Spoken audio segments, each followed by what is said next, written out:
Hey guys, welcome to Emergent Leadership. I'm fortunate enough to be with Jonathan Fite with Beyond Lucid Technologies today. How are you, Jonathan?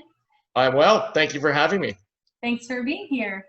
So you know what the show is about. It's a leadership show, and clearly you've made a name for yourself in the EMS industry. And so if you don't mind, just kind of give us a little bit of background on you and your path to leadership and how you got to where you are today. Sure. My pleasure. Beyond Lucid Technology specifically started in 2009. My business partner, Chris Witt, and I met at Carnegie Mellon University and started the company there. It was, the path has been fascinating. The company was almost accidental. The background's really personal, which I'll tell you in a second, but we did not think we were going to end up starting a business. We were in the master's lounge of the business school at Carnegie Mellon when we heard, and it was the sound of our job prospects going out the window when the Dow dropped 700 plus points in 2 days in a row. Right. And in general, business school is just not where you want to be in like the depth of a recession. Right. So yeah. We applied for jobs and thought we were going to do all the things we thought we were going to do, and nothing came along.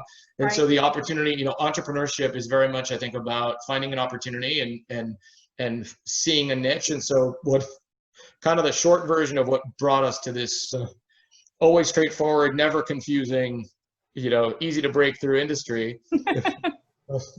My partner, Chris, is a genius. I mean, there's no bones about it. He actually built wire detection systems for night vision for helicopters and some of the first military convoys that drove autonomously through the desert. He's a mechanical and engineering genius, and I'm not. But his father was a colonel in the Air Force, so we had a very strong orientation towards military applications. And he was killed in a car wreck. So Chris's father and sister were killed in a wreck in rural New Mexico, and got an opportunity to see, at that case, they were about 300 miles or so outside of Albuquerque. It was truly, when we talk about wilderness EMS and austere emergency response, I mean, these guys showed up and they did everything they could. They had a medevac, pick them up and transport. And in fact, that agency most likely, we don't know for sure, but we worked with the University of New Mexico Hospital's air transport team for a number of years. And that very well may have been who picked his father and sister up. So pretty remarkable to sort of see what it's like to be on the ground in that way. My background was actually military and clinical. So I'd been a journalist. I took a weird detour into journalism. Everyone who sees how often I publish sort of probably wonders, why does this guy write so much?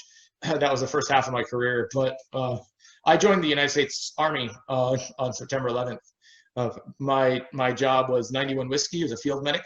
And so I got a glimpse of what it was like to do emergency medicine in the suck, kind of in, again, the battlefield environment.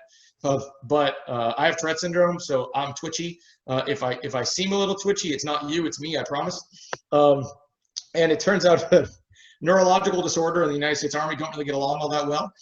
So I wasn't very long for that career, but it did give me a sense really of what sort of technologies didn't exist. And when Chris and I met at B School, we had discovered a critical statistic, and a couple of them, and we were really interested in the military applications of basically battlefield triage, for the handoff of information and capture of information in these wicked fast environments. So you see, I spent some time in Boston. I was gonna say a wicked fast. Wicked pissa. There you go.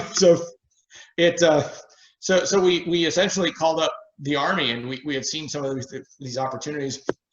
And I'll never forget the conversation. He and I sat, again, we'd seen some research, and we're in the career center of the business school one day, and we got I think it was a physician from the United States Army's Environmental Medicine Command, which are the ones really looking at wellness of the providers and how do you take care of these warfighters. And it's not just Army, right? It's Navy and Air Force, and all the branches, right?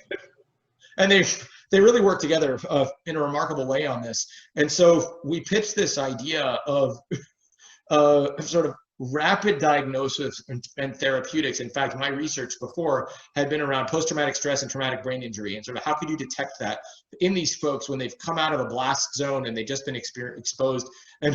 And these guys essentially said, we love the idea, but we don't know enough about the patients to do therapeutics. Can you focus on the diagnostics? And so we found a critical statistic, which was that about 50% of all captured information in an emergent environment in EMS, and it turns out whether you're civilian or military, it's the same, is lost at each node of handoff. And so we identified that that really was the business. Like if you could convey what you saw to the next person and not have it be a verbal report, like, you know, what was the context? What happened? And why is this person laid out flat? And, you know, are they wandering around? Like, what have they exposed? And all of that stuff, and it all gets lost. And so we've had the chance to, you know, run that by civilian practitioners. Mm-hmm. And the anecdote is actually higher, that it's more like 80% of actual contextual data lost. So we've been known as an EPCR company, I guess, for years, but that's really never been the soul of our business. You just had to have a place to put the data. So that's kind of where we backed into that. People sometimes wonder the name of our company, and that's actually where it comes from. So Beyond Lucid really reflects the lucid dreaming aspect of post-traumatic stress and traumatic brain injury, that you would end up with these sort of visions of trauma. And so we've always been really drawn to this idea that our job is not to take care of the patient. That's your job as a clinician. Our job is to take care of you. And whether that is clinical decision support, or keeping you safe legally, or enabling the role of the emergent, you know, the responders, again, not necessarily emergent, but the responders, the transport personnel, to be centralized, you know, the expertise that this industry is full of. I mean, I admire mm-hmm. all day. I mean, it's remarkable to me how mm-hmm. people will say, you know, if you want something broken, give it to a firefighter, or give it to a medic. Like, you know, there is a remarkable amount of expertise. And so to me, you know, you ask us sort of my vision of leadership and passion for this, it really comes from that. It's like, if the idea is to sort of squeeze the talent out of people, and whether that is, in fact, I learned that at MIT. I studied at MIT in the Entrepreneurship Development Program, and the director of the program was a guy named Ken Morse. In fact, the name of our product, MetaView, was born at MIT. Kind of a long, funny story, but, you know, to sort of tie these all things together. And what Professor Morse once said is, the job of a CEO is one thing and one thing only. It is to find, train, and retain eagles. By which he meant, and I know we use the word eagles a little differently in this business, right? But mm-hmm. the idea was the people who are the highest flyers that you can find, and your job is to unleash them. And right. So the question becomes, what does it take to do that? And when you know, my own training, it has been really around how to understand what makes people tick.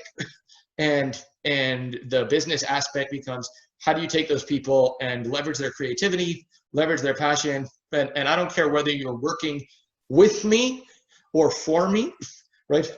My job is to pay attention to what you need, what makes you feel compelled to do your work at the highest level you can, and really take the most fastidious notes I can, because you're going to give me the answer key if right. I listen to the answers.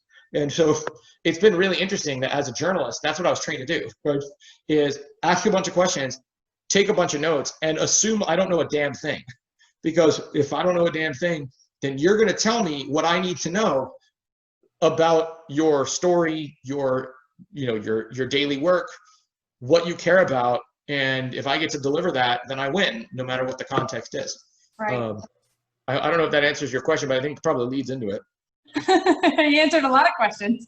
I think it's interesting. And thank you for your service. Two, it's an interesting. That's my honor. It's an interesting story, and I think you and I talked before about like how and why people get into industries, and so to hear you say you and your co-founder had a story and you were affected by EMS and built this company is not so different than a lot of people who get into the industry who watched a show or heard a story or have an experience. So Sure. I think that's interesting. And listening, obviously, I don't have to reiterate that. I mean, listening is customer service, it's client satisfaction, it's patient satisfaction, it's all the things But that. it's rarer than it seems. And that's the part that I think is I mean, you know, I'm sorry to interrupt, but I do think it's interesting how few people actually make the connection you just made, which is, you know, just that. It is so much what people do, and yet there are expectations in our industry to some degree that's foreign, right? Like there were people who are really discomforted about the idea that a patient satisfaction survey is going to be a part of your payment model one day. Right. But you do that all day, every day when you sit down with somebody and say, how are you doing? How are you feeling? What's wrong? So anyway, sorry, I didn't carry on the thought, but that's so interesting to me that you pointed that out, that listening is that service. Anyway, carry on. It is. Well, and it's, you know, the thing is, you know, I spoke a couple of years ago at one of the conferences, and I titled my presentation, it was a customer service when the patient is not the customer. I was talking about facility relationships and community relations and all those things. And it was so funny because as I was writing this presentation, I'm like, man, I'm going to rub people wrong by calling a patient a customer. So I opened with that and was, you know, hey, how many people are uncomfortable? And I mean, it was a solid half the room or more, like, don't call them a customer. And so we talked through the payer dynamics, why they have a choice in most markets, right? I mean, in competitive markets more so than others, but I mean, they have the choice to not call 911. They have a choice to drive themselves or to, you know, if they're in a rural, not stay home as they're doing now, right?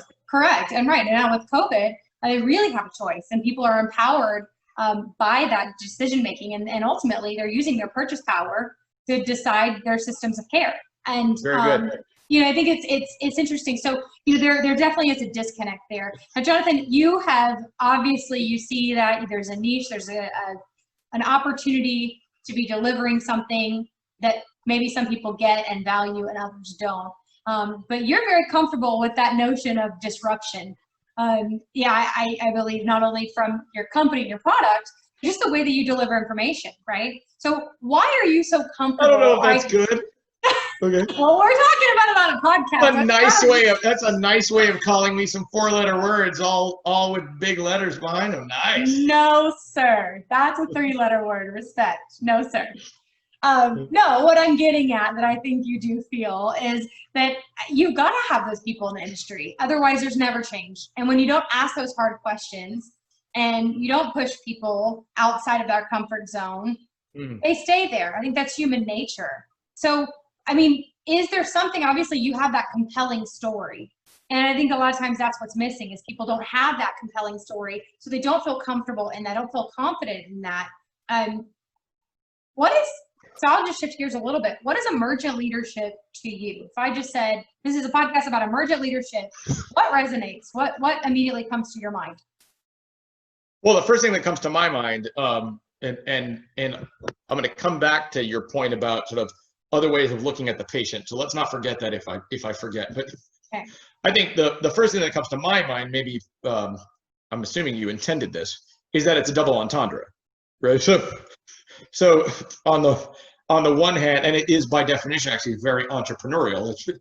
On the one hand, it is urgent, right? Just so we talk about, like, I don't want to say leadership isn't an emergency, although I think there probably could be. You can make an argument that there is an emergence need for leadership in an industry where, speaking of our prior conversations, I see an SOS flashing at an industry that is as ubiquitous as ours. And yet you can, in far too many cases, use a single word for the person's name, the first word of their name, like Brooke. and so many people know exactly who you're talking about. I mean, and with all respect to Brooke, she's not Hillary Clinton, right? I mean, you're not running for office for, like, you know, there are some people like Remley who have an unusual name and therefore might stand out, but I shouldn't be able to say one person's name and know who you're talking about, both in terms of gender related leadership and research-related leadership. So I think there is an emergency there. We have a need for more diversity, diversity of thought, diversity of gender, diversity of race, religion, sexual orientation, creed, disability. I don't know a whole lot of other people in our industry who would step forward and say, something's broken up here. And I know that. And by the way, things that I do are informed by that. And that's why, because you're going to take care of people who are twitchy, you should probably learn from some of that experience. So I think there is some of that. I also hear the idea that Emergent is coming out of the ground, you know, and it shoots coming up out of the dirt. Am I close to what you were thinking of in the double entendre? Yes, and I think it's like a quattro entendre Tell me more. at some point. Yeah, I mean, that's the things that came to mind. The thing that when I was, I mean, it's what do you want people to think of? Yeah. Whatever resonates with them. And I think that emergent leadership looks and feels different in different spaces in your career, in different spaces in your life, depending on the person you're having a conversation with. So we know when I'm talking to you, emergent leadership to me feels like those things that are dire, right? You have to have data, the things that are non-negotiable. And whether, I think in the COVID environment, it's become ever so obvious that data can be manipulated, right? And there's all sorts of information every day.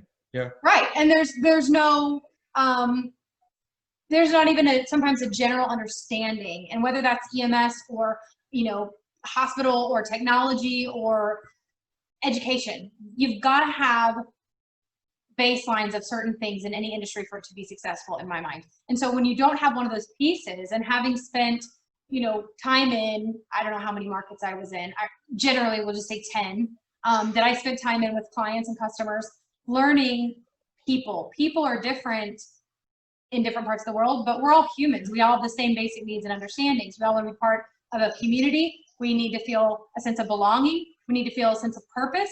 These are these human kind of Maslow's hierarchy, yeah. Right, that we all operate on. And I think that people are quick to overlook facts and information when they're operating on emotions.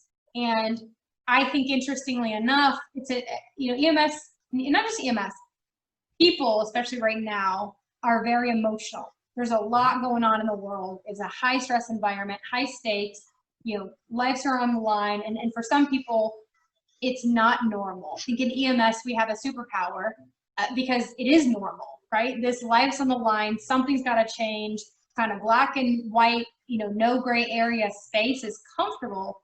I find it interesting that, to your point, that's not a data-driven conversation, that we can't go, you go to these Eagles conferences and you go to, these clinically driven conversations, and what's the story? It's, well, how do we prove our value? Where is our value, right? Why would they call an ambulance instead of just staying home because they're scared? It's a value equation. So I don't remember what the question was. This is supposed to be about you. I am glad you went there. I think you're gonna have to. My plan, I don't know. I guess my plan is we're gonna do this as the part one, and then the part two is you're gonna come on my podcast show. And we're gonna spin the table around and do it that way. But let me take the point that you were making and return to the previous one. And you leverage data, mentioned data a little bit in there, because first off, throwing a plug for Sacred Cows and Data Cubes. That's my side of the table. Yes. I thank GEMS for both of us. I think it's really interesting that they've given us this opportunity to talk, which I think is great. Right. Voices that would not necessarily otherwise be heard, but we can bring on, by that virtue, other people whose voices deserve to be heard. Right. So I look at you and me as facilitators, and this feels like two talk show hosts sort of interviewing each other, which is always entertaining to watch. So maybe I guess they'll let us know.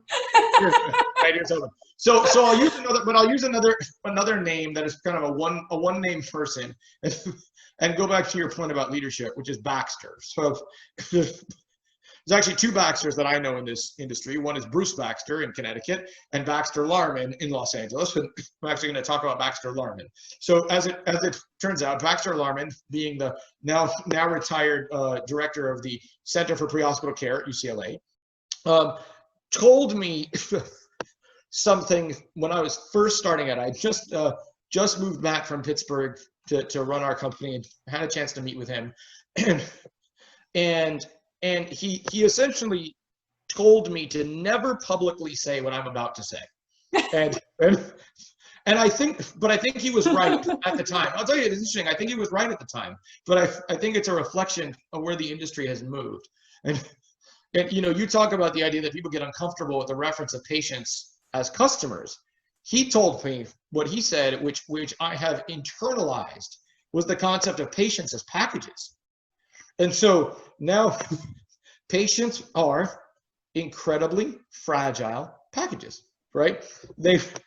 We are in the logistics business, right? This is emergency medical services, non-emergency medical transport, fire, critical care, community paramedicine. I don't care what division of this industry you're talking about. Mobile medicine is about moving things. Right. And sometimes Department of Transportation. Fair enough. So, but even at its most human, right?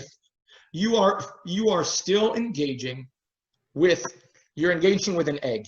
You're engaging with a vase, right? You're engaging with something that if you drop it in the wrong way, it can crack and shatter. And yet, so much of what our industry is about, and the data that you're talking about, the reason why I say I think Baxter had a point when he made that statement, is what you didn't have to the degree we do now is the predominance of Amazon, right? And particularly with mobility being what it is, the idea that I can see my package as it's being delivered to my house. Right. And so when you talk about emergent leadership, I think it's a really interesting analogy in a lot of ways. And I really love what you've been doing with this. Thank you. It's the leadership, you know, to use my sociology and psychology background, there's a phrase in sociology that is sui generis. It's the Latin phrase sui generis, right? It means without origin, right? Mm-hmm. Leadership is not that. Right? Leadership comes from other people. And before we started talking, some phrases from Albert Einstein came into my mind. Like nobody builds you're not born with the ability to lead. You build on the people who came before you. And I think when it's one of the phrases that it is actually my favorite phrase in life, and I think it has a huge relevance to our industry, is imagination is more important than knowledge. You know, this idea that the ability to think creatively, to engage with people, to touch them on the creative side of their existence is often more important than to be able to get it right in the books, right? You do have to be able to do the work. There is a science to the work that is being done in this industry, but so much of this is human. And so when I look at the emergence of leadership, is that there is a foundation for that leadership. And I try to always give credit where it's due, because I didn't come up with the ability to do this on my own. I paid attention to people. And so on the one hand, there's Baxter Larman at the Center for Pre-Hospital Care at UCLA. On the other side of Los Angeles, when I was coming up on this, there was an individual, also retired, and I hope he watches this and hears the credit. I've given him credit along the way. Was Mike Metro, who was, I believe, the chief deputy. I forget the exact title, but he was either number 2 or number 3 at Los Angeles County Fire. And so I think it's interesting because on the one hand, I learned from the guys in blue and I learned from the folks in red. And you know, I'm very much down the middle. I bleed purple and orange, because community paramedicine is orange apparently. So I'm kind of all these different colors coming out of my body. Don't shoot me. But you know, if you poke me, I bleed rainbow apparently. So you know, Mike Metro, I met him at the first California, and he puts down, and I mean, you got to realize this is before I had a lot of business, and I'm very green. There's another color, I guess. I'm very green in this industry, and I sit down with a guy who's one of the top leaders in one of the biggest departments for mobile medicine in the world. And it's an honor, honestly, to get like 5 minutes with somebody like that. And I know you've interviewed some very heavy hitters. You know what it feels like. sit down and you're like, wow, I mean, people write books about you and you're sitting and talking to me. Right. And he puts his phone on the table and he slides it across to me and he says, you're a data guy. I have no idea where this conversation is going. You're a data guy. Explain to me why I can, we were in Sacramento at the time and he's from Los Angeles. He says, why can I check myself into my flight that I'm going to be going to in 6 hours from now from my phone, but I can't check my patient into an emergency department when I'm 5 minutes out? And I said, huh, why indeed? And I'm pretty sure those are the words that came out of my mouth. And so it's like, but think about it. It's so interesting because so many people tie this industry back to Los Angeles, right? Station, was it, I mean, we're talking about emergency, right? Comes out of Los Angeles, the systems that came out of LA, and system status management, and all these different things that came out of LA, and paramedics, and then you've got UCLA and LA County Fire, blue and red, asking essentially the same question. And what Baxter had said was, don't talk to the world about patients as packages. And then a couple years later, like 2 years later, here you have the fire department's, top guy saying, but actually it kind of is. And you forward a couple years later and we're checking packages on our phone as they come to the door and we can see how many stops they are away. And I think that convergence of things, it really is so fascinating to be working in an industry where, you know what I think has been missing? And this is where I find an enormous amount of excitement for what you do, what I do, the people that if we get to talk to about this, is it's been missing the lexicon, right? It's been missing the ability to explain why people are so fascinated and drawn to this business. Right. And it honestly, I find it almost offensive to my spirit when people talk about things like, we need a raise. It's not because we don't need a raise, because there are people in this industry who genuinely do need a raise. Sure.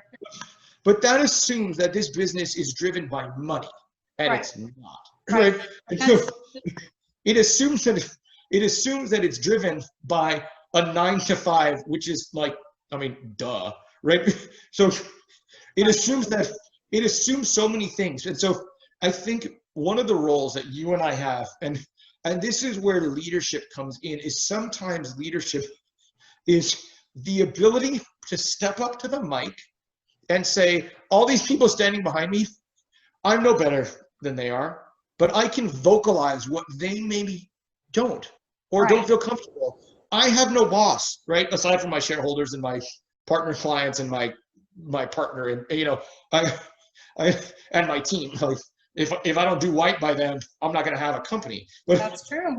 What we used to talk about in the media world, the joy of the independent, it could be the joy of the plight, depending on the day, is as long as I have somebody buying what I'm selling, and it doesn't necessarily matter what it is, you can't shut me down. I don't have a boss, right? So I get to talk to the people who have to worry about politics in a way that I don't, or have to worry about getting fired in a way that I don't. And I get to interview them, and I get to convey what their needs are. And that is my flavor of leadership. But it is a remarkable thing when I look at, and by the way, I have this in my personal life too, right? I have Tourette's syndrome. And so I know people, like you can see I'm twitchy, my breathing, my body, it is what it is. But it doesn't affect my cognition, right? And there are people that I know who scream in the middle of their discussions, who have corporalia, right? So they're cursing uncontrollably, or their body's moving, and they will never step up to a microphone. And that's been both my privilege and my plight, is that I can empathize with them, but I also have the ability to speak. Whether people listen is a whole different ballgame. But I thought it's really interesting how the podcast world, like journalism, is about throwing words into ether and hoping to God that somebody gives enough of a crap about what you're saying that they're going to listen or they're going to respond, right? And one of the things that people often say about journalists are among the most arrogant professionals you'll ever meet. And I mean, if you don't know a lot of them, it's actually remarkably true. But the reason is surprising, is that as an industry, unlike mobile medicine, which is actually one of the reasons I think I'm drawn to it, the amount of humility in this industry is so deep-seated and profound and compelling. And people, I told you earlier, like I have a master's degree, I have a couple, but one of them is in psychology, religion, and conflict negotiations. And the part of my work the part of my training that I do more than anything in this industry is religion. It takes a remarkable person to run toward the crisis, toward the infection, toward the fire, and say, I will save you. Right? And it doesn't matter whether it's the adrenaline, or I will take the time to talk to you about your grandkids who no longer call, right? That is a faith in humanity and in altruism, and I have enormous love for it. But on the other hand, journalists believe that our words are worth your time, right? And so time being the most precious commodity that any of us has. Right. And if you're going to spend an hour listening to me or 5 minutes reading what I wrote, by God, I better make that worth your while. Right. And so it has been a, when you mentioned about the time that I spent in the military a little bit, and like it was an honor to serve, but that was a vocation that I experienced for a variety of reasons, going to patriotism and so on. But in this case, it's different. Like my drive to serve this industry comes from the fact that there are people in our industry who will die because of COVID-19, and not because they caught it from anyone other than their patient. Or as we're finding in Los Angeles and other places that are doing the data analytics, to your point, about why are people getting sick? Do you know what has emerged? Can you guess what has emerged as the greatest source of infection for mobile medical providers in this country right now? Want to take a stab? No. Each other. Oh, right. And right. that is a remarkably compelling fact if you think about it. Terrence McGregor from Los Angeles County Fire has no qualms about saying straight up, as he did on an interview I did with him, that the PPE is not the problem. You've got the gear, right? But when you go into the station and you sit down and have dinner together, you're taking it off. Right. People are infecting each other. And if you try putting folks in this industry in isolation from each other for extended periods of time, we'll go crazy.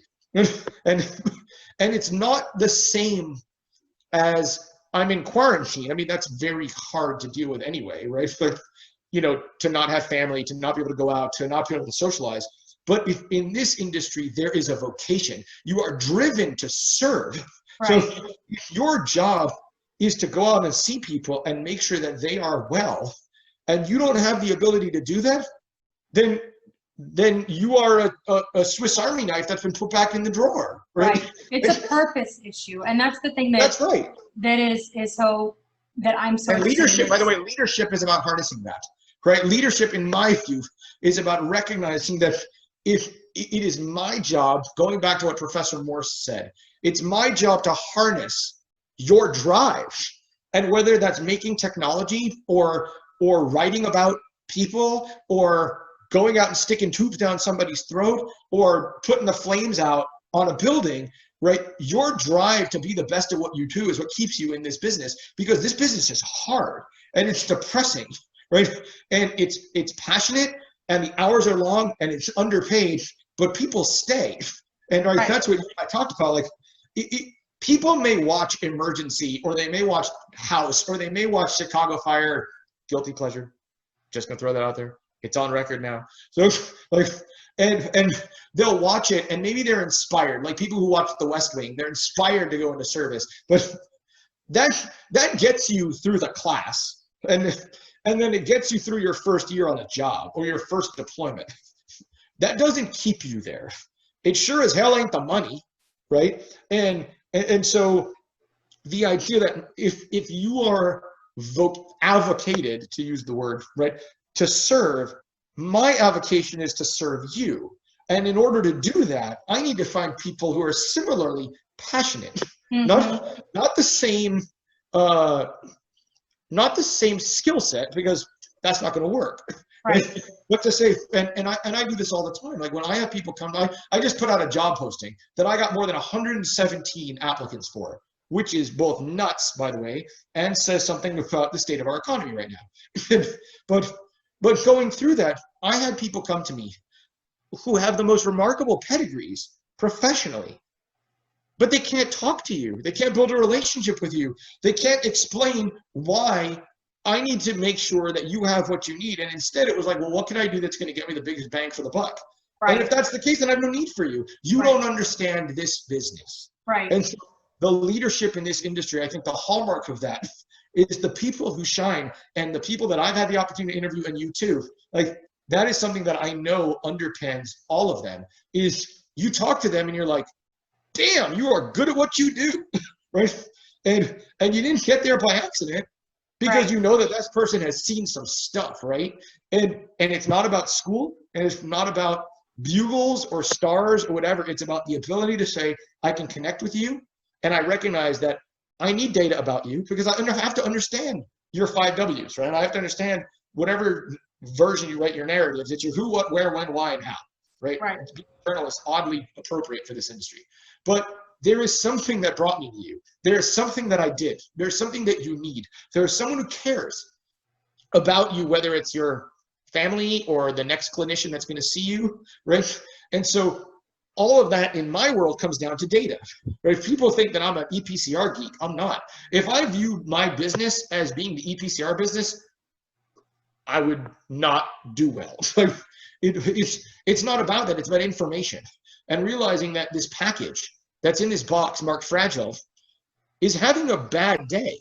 And I think that's one thing that it takes people realizing about this industry is if they're calling you, they're not calling you to say hi, right?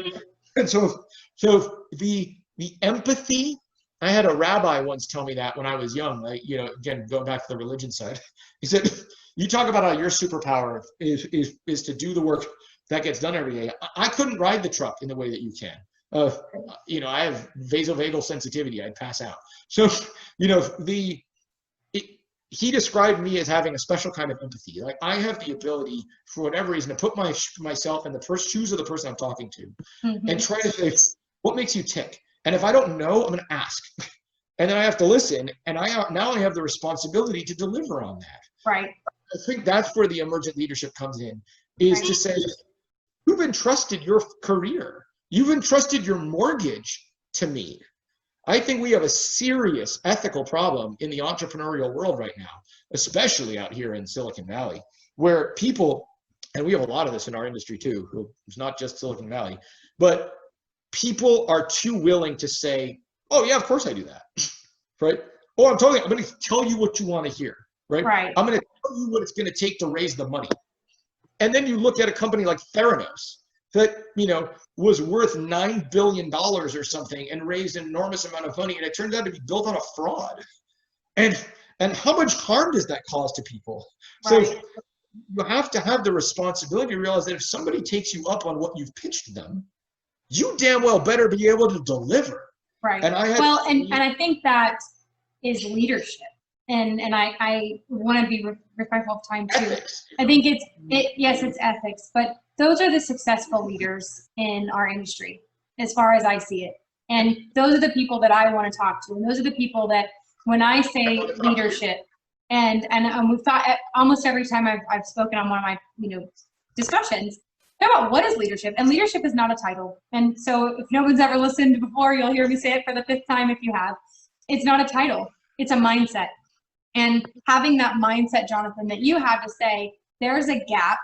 I get the why. I get the how. I'm going to figure out the what.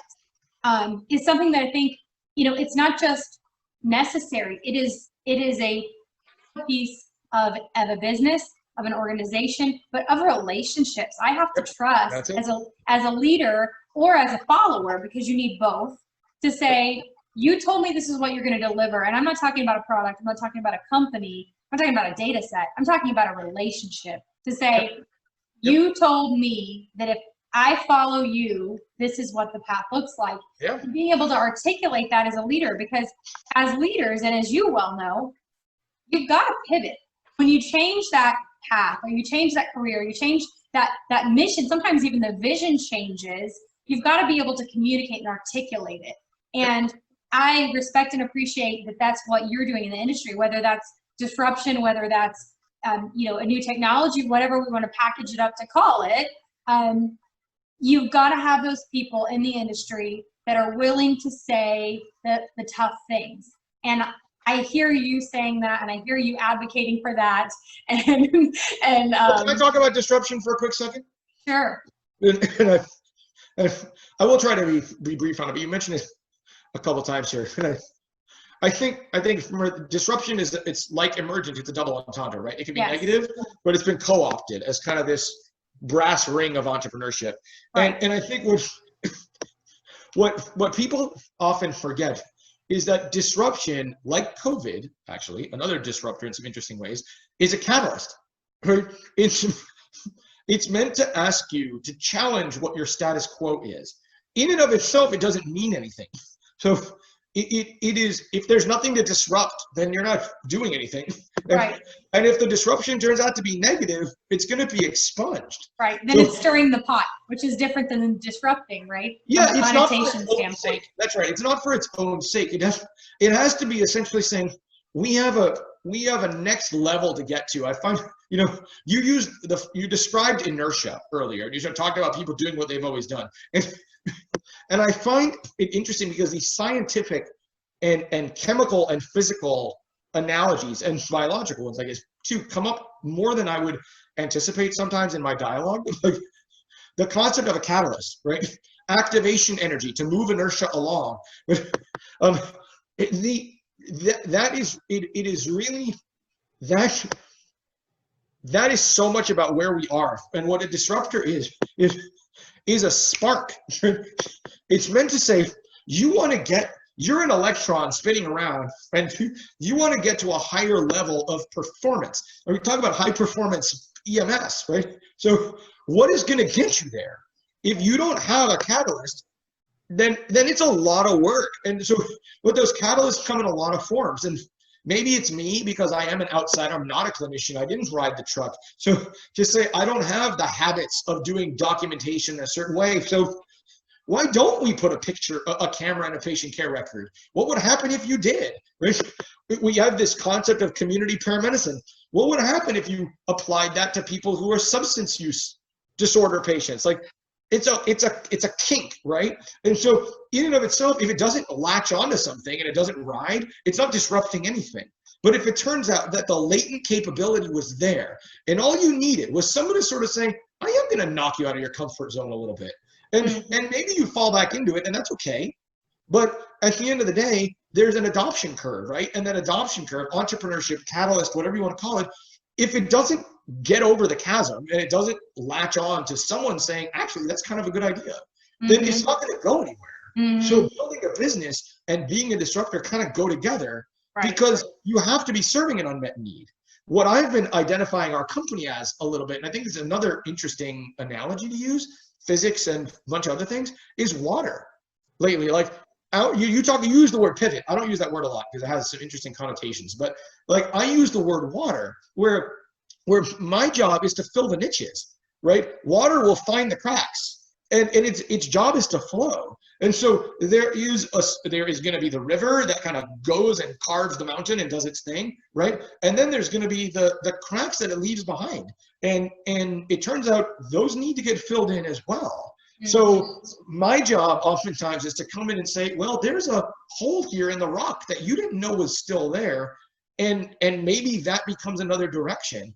And if it latches, that's great. If not, then the stream starts to flow backwards. But you know, it is really about trying to facilitate what's already there. And that's what I love so much about this industry and so much about what you've been doing. Because again, let's take that back to the phrase emergent, right? It sometimes those cracks, they emerge, right? They're not there, they're not obvious. Right. If they were obvious, everybody would do it, right? And so it is really about finding ways to blaze those trails. Maybe that's a third or fourth, like you said, way of looking at this word. But I find it very prideful, and it's where your podcast and mine overlap. Because on the one hand, if you're not willing to slay the sacred cow And I mentioned Bruce Baxter earlier. I'm going to take this whole thing full circle. So Bruce Baxter, who's the CEO and chief of New Britain EMS in Connecticut, described to me a book.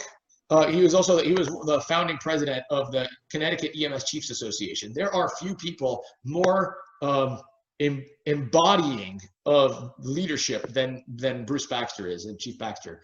And he told me about this book called Sacred Cows Make the Best Hamburger.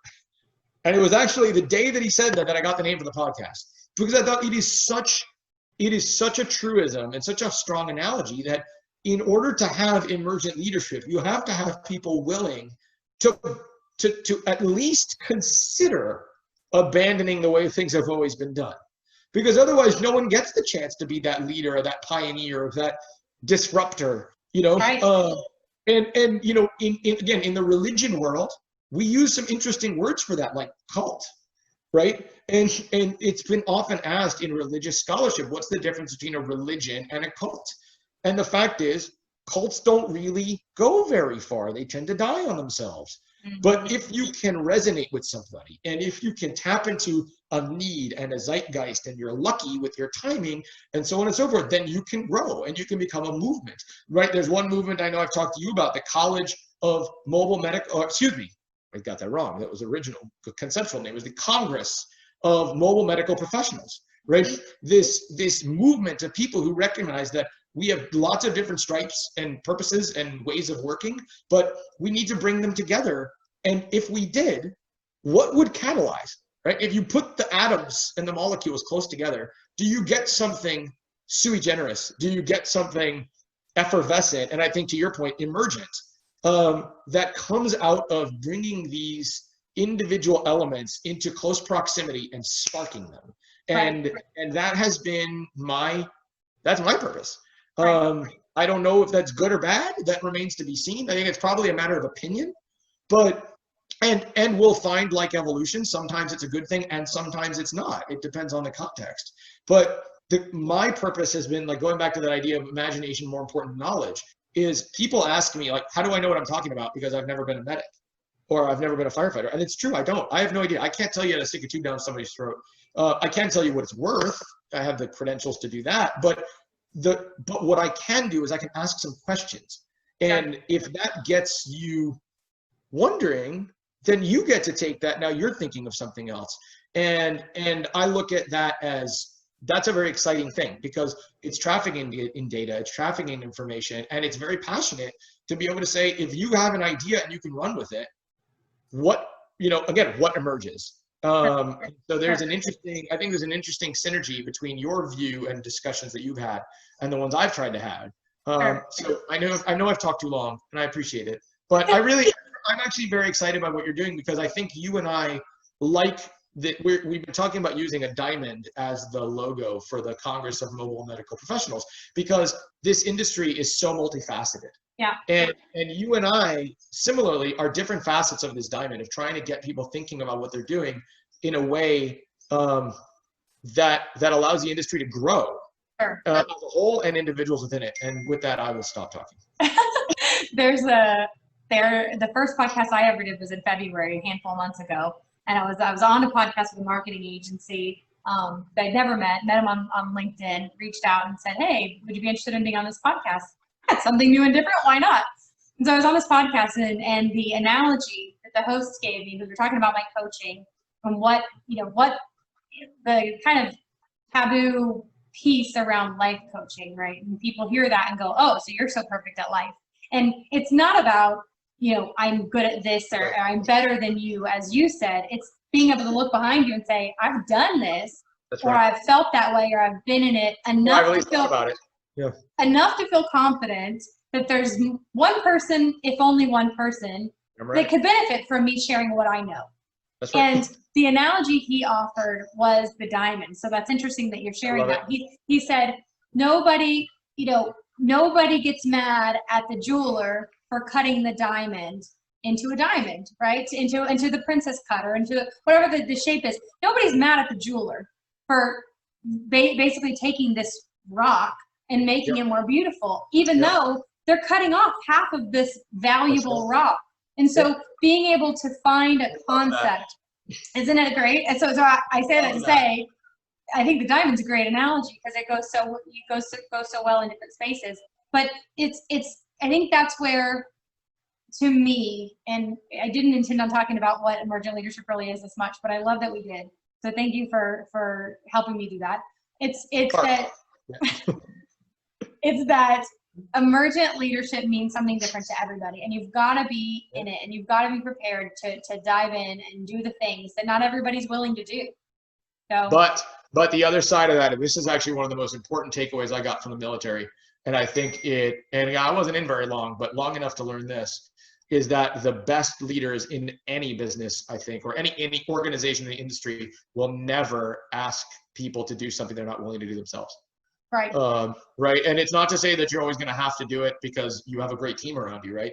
But if you needed to, that you would never put somebody that, like, and this goes to your point about the trust bit, that the trust goes in all directions. And, you need to know that the people who trust you need to know that you're not going to put them in harm's way. And the people that you trust, you need to be able to know that when you call on them, they're going to be capable and willing and so on. And that's earned. And I think there are too many people who think that it is a function of your title, as you said. Sure.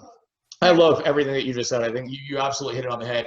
There is an enormous amount of responsibility. I don't think people realize it is, it keeps you awake. Right. For sure. Well, I appreciate you. I appreciate your time. If people want to continue the conversation with you, Jonathan, how do they go about doing that? How do they get in touch? Pretty easy to find. Social media for sure. I like to think I find it amazing there's anybody who doesn't know that I'm banging the drum at this point. But I'm on Facebook, I'm on LinkedIn. BeyondLucid.com is my company's website. Twitter at Jonathan Fight and at Beyond Lucid. They can call me if they want. Perfect. So thank you for your time. Thank you for being with me and talking about emergent leadership. Thank you for all you're doing, Brett. Yes, sir. Have a good night.